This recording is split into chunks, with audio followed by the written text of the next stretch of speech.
Norte y Sur, escrito por Elizabeth Clehorn Gaskell. Capítulo 4. Dudas y dificultades. Él se había marchado. Cerraron la puerta al atardecer. Ya no había cielos azul intenso, ni tonos rojos y ambarinos.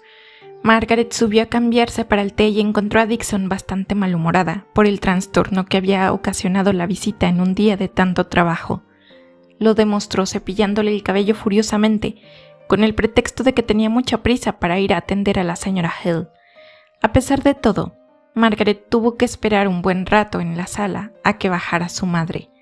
Se sentó sola junto al fuego, de espalda a las velas apagadas sobre la mesa, y pensó cómo había transcurrido el día. Había resultado muy satisfactorio el paseo y hacer los bosquejos. La comida había sido agradable y animada, y el paseo por el jardín desagradable y lamentable. Qué distintos eran los hombres de las mujeres. Allí estaba ella, tan inquieta y desdichada porque su instinto había hecho imposible todo menos el rechazo, mientras que él, a los pocos minutos de haberse encontrado con el rechazo de lo que debía haber sido la propuesta más profunda y sagrada de su vida, podía hablar como si los sumarios, el éxito y todas sus consecuencias superficiales de una buena casa, la compañía inteligente y agradable, fueran los únicos objetos declarados de sus deseos. ¡Santo cielo! ¿Cómo podría haberle amado si hubiese sido solo diferente? Con una diferencia que al pensarlo creía que tenía que ser profunda. Entonces se le ocurrió que en realidad tal vez hubiera fingido ligereza para disimular la amargura del desengaño, una amargura que a ella se le habría grabado en el corazón si hubiese amado y hubiese sido rechazada.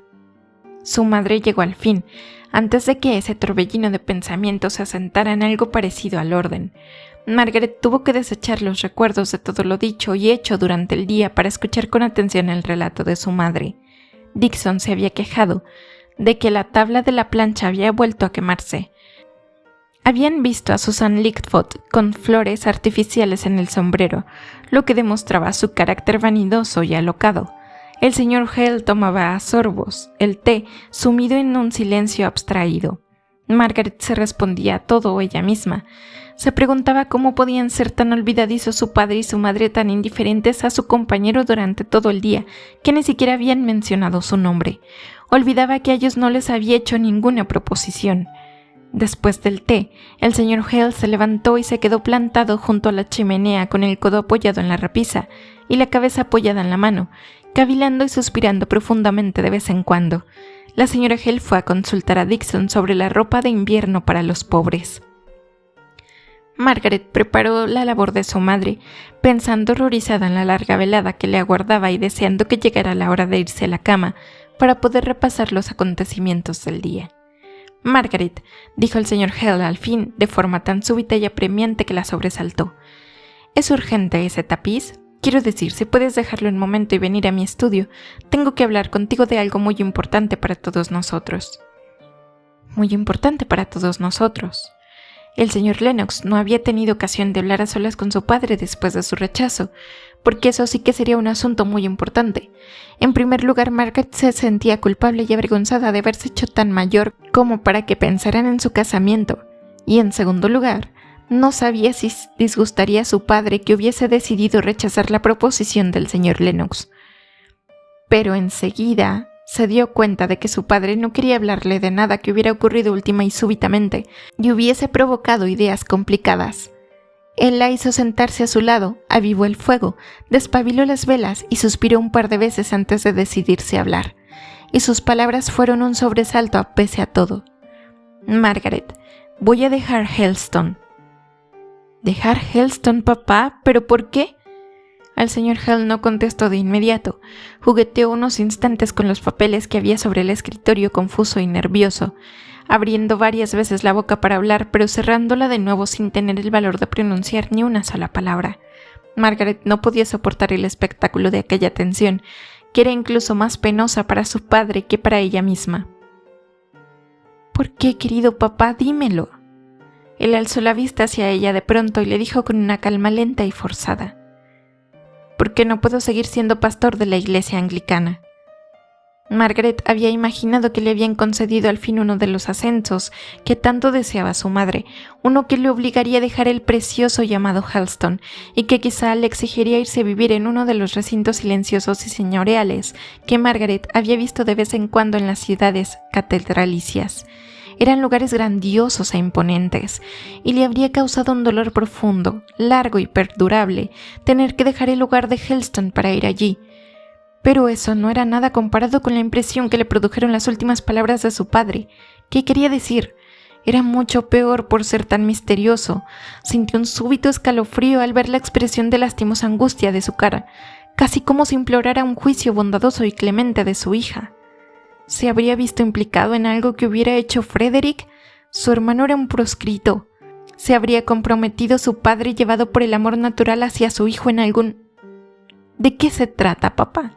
Por favor, dímelo. ¿Por qué no puede seguir siendo clérigo? Estoy segura de que si se le explica al obispo todo lo que sabemos sobre Frederick y la dureza e injusticia con... No se trata de Frederick. El obispo no tendría nada que ver con eso. Soy yo mismo. Te lo explicaré, Margaret. Contestaré a todas las preguntas por una sola vez ahora. Pero después de esta noche no volveremos a mencionarlo. Puedo afrontar las consecuencias de mis dolorosas y lamentables dudas, pero no soporto hablar de lo que tanto sufrimiento me ha causado.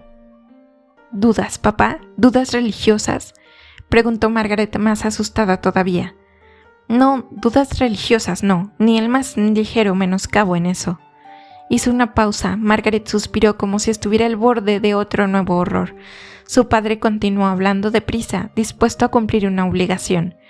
No lo entenderías bien si te explicara mi angustia durante los últimos años por saber si tenía algún derecho a conservar el beneficio, mis esfuerzos por pagar mis ardientes dudas con la autoridad de la Iglesia. Oh, Margaret, cuánto amo a la Santa Iglesia de la que tengo que excluirme. Por un momento no pudo continuar. Margaret no sabía qué decir, todo aquello le parecía tan arcano, como si su padre estuviera a punto de hacerse maometano.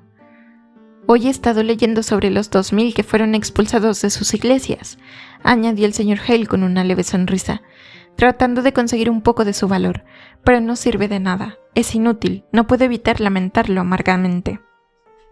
Pero papá, ¿lo has considerado bien? Parece tan espantoso, tan horrible, dijo Margaret y se echó a llorar a lágrima viva de pronto.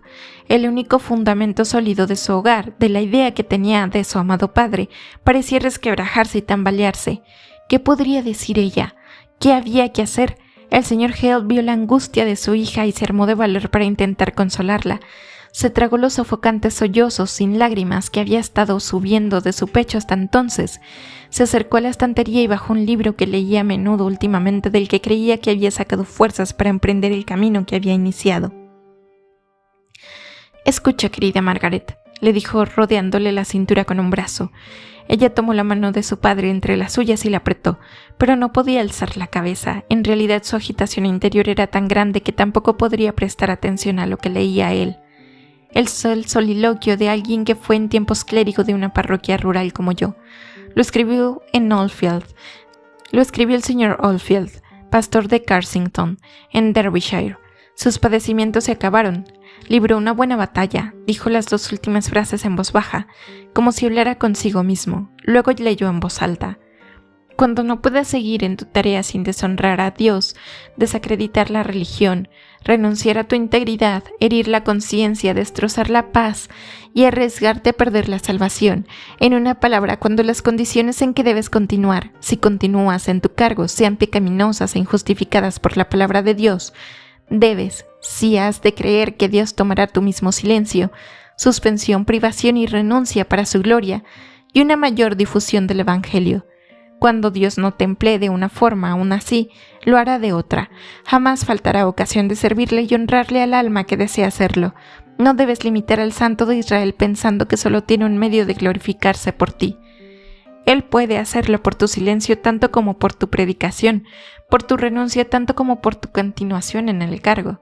No es el pretexto de hacer el máximo servicio a Dios o cumplir el deber más valioso lo que excusará el menor pecado. Aunque ese pecado nos permita cumplir ese deber o nos dé la oportunidad de hacerlo, tendrás pocas gracias, alma mía, si cuando te acusan de corromper el culto a Dios falseando tus votos, finges que es necesario hacerlo para continuar en el ministerio. Mientras leía esto y consideraba mucho más que no leía, se armó de resolución y sintió como si también él pudiera ser firme y valiente al hacer lo que consideraba justo, pero cuando terminó oyó el quedo sollozo convulsivo de Margaret y su coraje flaqueó bajo la viva sensación de sufrimiento. «Margaret, cariño», le dijo estrechándola, «piensa en los primeros mártires, piensa en los millares que han sufrido». «Pero padre», dijo ella alzando de pronto la cara enrojecida y bañada de lágrimas, «los primeros mártires sufrieron por la verdad mientras que tú... ¡Ay, papá, querido papá!». «Yo sufro por la conciencia, hija mía», repuso él con una dignidad que solo era trémula por la profunda sensibilidad de su carácter. «Debo seguir los dictados de mi conciencia. He soportado durante mucho tiempo remordimientos que habrían despertado a una mente menos aletargada y cobarde que la mía». Movió la cabeza y continuó. «El vano deseo de tu madre, satisfecho al fin de la forma burlona en que suelen cumplirse los deseos demasiado fervientes, como tomatillos del diablo que son, ha provocado esta crisis, por lo que debería estar agradecido, y creo que lo estoy. El obispo me ofreció otro beneficio hace menos de un mes. Si lo hubiese aceptado, habría tenido que hacer una nueva declaración de conformidad con la liturgia de mi investidura. Intenté hacerlo, Margaret. Intenté conformarme rechazando sin más el ascenso adicional y quedándome tranquilamente aquí, sofocando mi conciencia, como lo había hecho antes. Que Dios me perdone». Se levantó y paseó de un lado a otro de la habitación mascullando palabras de remordimiento y humillación, de las que Margaret solo oyó algunas, y lo agradeció. Al final dijo: «Vuelvo a la triste carga anterior, Margaret. Tenemos que marcharnos de Helston».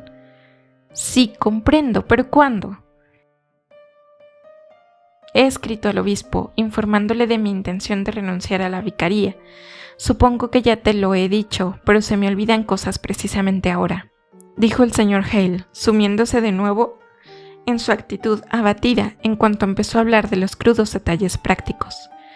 «Ha sido amabilísimo, ha empleado argumentos y amonestaciones, todo en vano, en vano. Son lo mismo que me he repetido yo sin resultados. Tengo que presentar la renuncia y visitar al obispo para despedirme de él. Será una prueba.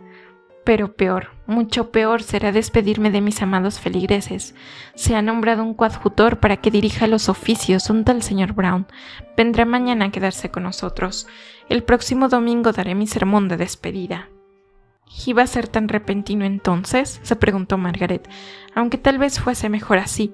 Prolongarlo sería hurgar más en la llaga. Era preferible sumirse en el aturdimiento oyendo a todos aquellos preparativos que parecían estar casi terminados antes de decírselo a ella.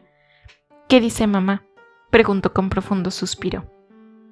Para su sorpresa, su padre empezó a pasear de nuevo por la estancia antes de contestar. Al fin se detuvo y replicó: «Margaret, soy un vil cobarde en realidad. No soporto causar dolor.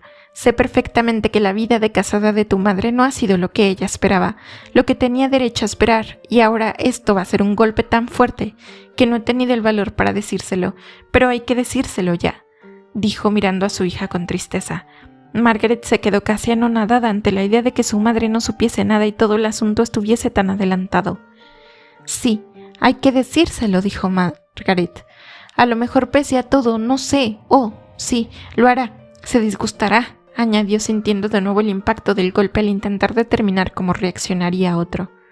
«¿A dónde iremos?», preguntó al final, impresionada de nuevo por la perplejidad acerca de sus futuros planes, si es que su padre tenía planes en realidad.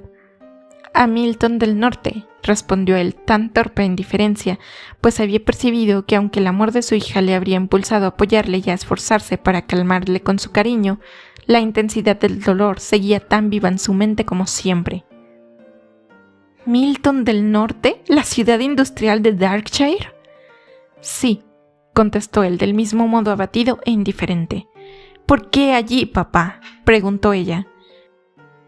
«Porque allí puedo ganar el pan para la familia, porque allí no conozco a nadie y nadie conoce a Helston, ni puede hablarme nunca de él». ¿El pan para la familia? Yo creía que mamá y tú teníais... Y se interrumpió conteniendo el lógico interés por su vida futura al advertir el ceño de su padre, pero la agudeza intuitiva de él le permitió ver en la cara de su hija como un espejo el reflejo de su propio abatimiento y se esforzó por rechazarlo. Ya te lo explicaré todo, Margaret. Ahora ayúdame a decírselo a tu madre. Creo que podría ser cualquier cosa menos eso. La sola idea de su dolor me da pánico. Si te lo explico todo, podrías decírselo mañana. Yo estaré fuera todo el día. Iré a despedirme del granjero Dobson y de los pobres de Bercy Common. ¿Te molestaría mucho decírselo tú, Margaret? Le molestaba tener que hacerlo, le horrorizaba más que ninguna cosa que hubiera tenido que hacer en toda la vida. No podría hablar de pronto. Su padre dijo: «Te disgusta mucho hacerlo, ¿verdad, Margaret?». Ella se dominó entonces y contestó con expresión animosa y firme: «Es doloroso, pero hay que hacerlo y lo haré lo mejor que pueda. Tú debes tener muchas cosas desagradables que hacer». El señor Hale movió la cabeza abatido y le apretó la mano en señal de gratitud. Margaret estaba a punto de echarse a llorar otra vez para desechar los pensamientos. Dijo: «Ahora dime, ¿cuáles son nuestros planes, papá? Mamá y tú tenéis algún dinero aparte de los ingresos del beneficio, ¿no? Sé que tía Shaw lo tiene». «Sí, creo que tenemos unas 170 libras anuales propias. 70 han sido siempre para Frederick, desde que está en el extranjero. No sé si lo necesita todo», añadió vacilante. «Debe de tener alguna paga por servir en el ejército español». «Frederick no debe sufrir», dijo Margaret con decisión, «en un país extranjero tratado tan injustamente por el propio. Quedan 100 libras. Podríamos vivir, mamá, tú y yo, con 100 libras al año en algún lugar muy barato, muy tranquilo de Inglaterra. Bueno, yo creo que sí».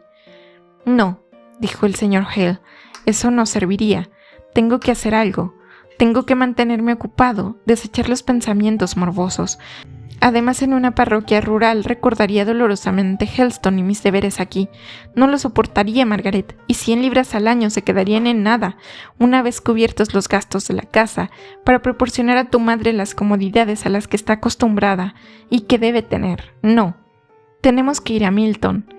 Eso está decidido. Siempre decido mejor solo, sin verme influenciado por mis seres queridos», le dijo casi disculpándose por haber decidido sin consultar sus planes con nadie de la familia. «No soporto las objeciones, me hacen vacilar». Margaret resolvió guardar silencio. Al fin y al cabo, ¿qué importaba dónde fueran, comparado con el único cambio terrible? El señor Hale prosiguió: «Hace unos meses, cuando mi suplicio de duda se hizo superior a lo que podía soportar sin hablar con alguien, escribí al señor Bell. ¿Recuerdas al señor Bell, Margaret?» «No, creo que no lo he visto nunca, pero sé quién es. El padrino de Frederick, tu amigo, tutor en Oxford, ¿no?» «Sí, es miembro de la corporación de Plymouth College. Es oriundo de Milton del Norte, me parece. El caso es que tiene allí propiedades cuyo valor ha aumentado mucho desde que Milton se ha convertido en una ciudad industrial tan grande. Bueno, tenía razones para suponer, imaginar, que era preferible no decir nada al respecto, sin embargo, pero estaba seguro de la comprensión del señor Bell. No sé si me dio mucha fuerza. Ha llevado siempre una vida cómoda en su colegio, pero no podría haber sido más amable y debido a él vamos a ir a Milton». «¿Qué?», dijo Margaret. «Bueno, tiene allí arrendatarios, casas y talleres, así que aunque el lugar es demasiado bullicioso para sus hábitos y no le gusta, está obligado a mantener cierto tipo de contacto, y me dice que sabe que hay buenas oportunidades para un profesor particular allí». «¿Profesor particular?», exclamó Margaret con aire displicente. «¿Para qué van a querer los industriales a los clásicos o la literatura o los conocimientos de un caballero?» «Bueno», contestó su padre, «parece que algunos son individuos refinados, conscientes de sus propias carencias, y que es más de lo que puede decirse de muchos hombres de Oxford. Algunos desean aprender, están decididos a hacerlo, aunque hayan llegado a la edad adulta. Algunos desean que sus hijos sean más instruidos que ellos. Lo cierto es que hay una oportunidad, tal como he dicho, para un profesor particular. El señor Bell me ha recomendado a un tal señor Thornton, arrendatario suyo y hombre muy inteligente, en la medida en que puedo juzgar por sus cartas. Y en Milton, Margaret, encontraré una vida ocupada, aunque no sea una vida feliz, y personas y escenarios tan distintos que no me recordarán nunca Helston». Había un motivo secreto, como bien sabía Margaret por sus propios sentimientos. Sería diferente pese a ser discordante. Sentía casi aversión por todo lo que había oído siempre del norte de Inglaterra, los fabricantes, la gente, el campo inhóspito y agreste. Contaba, sin embargo, con esta única virtud. Sería diferente de Helston y jamás le recordaría aquel amado lugar. ¿Cuándo nos marcharemos?, preguntó Margaret tras un breve silencio. No lo sé con exactitud. Quería hablar de ello contigo. Verás, tu madre no sabe nada todavía, pero creo que dentro de unos 15 días, una vez presentada la renuncia, ya no tendré derecho a quedarme. Margaret estaba casi anonadada. ¿15 días? No, bueno, no exactamente. No hay nada establecido, dijo su padre con angustiosa vacilación, al ver el dolor que nublaba los ojos de su hija y el súbito cambio de su expresión, pero se recobró de inmediato. Sí, papá, habría que decidirlo pronto y definitivamente, como dices tú, pero mamá no sabe nada, eso es lo más embarazoso. Pobre María, repuso el señor Hale con ternura. Pobre María. Ay, qué fácil sería si no estuviera casado. Ay, qué fácil sería si no estuviera casado, si estuviera solo en el mundo. La verdad es que no me atrevo a decírselo, Margaret. Bueno, dijo Margaret con tristeza, lo haré yo. Dame hasta mañana por la noche para elegir el momento. ¡Ay, papá!, exclamó súbitamente en tono suplicante y apasionado. Dime que es una pesadilla. Convénceme de que esto no es la realidad sino un mal sueño. No puedes decir en serio que vas a dejar la iglesia, a renunciar a Helston, a separarte para siempre de mamá y de mí, arrastrado por una ilusión, por una tentación. No es posible. El señor Hale mantuvo una calma rígida mientras su hija hablaba. Luego la miró a la cara. Le dijo en tono pausado, lento y ronco. Es así, Margaret. No te engañes dudando de la sinceridad de mis palabras y de la firmeza de mi resolución y mi propósito. Guardó silencio. Se quedó mirándola del mismo modo, fijo y gélido, de unos instantes. Ella le devolvió la mirada con expresión suplicante, hasta que se convenció de que todo aquello era irrevocable. Entonces se levantó y se dirigió hacia la puerta sin una palabra ni una mirada más. Posó los dedos en la manilla y oyó que le llamaba. Estaba de pie junto a la chimenea, encogido y encorvado, pero cuando ella se acercó, se irguió cuán alto era, le puso las manos en la cabeza y dijo con solemnidad: «Oh, Dios te bendiga, hija mía».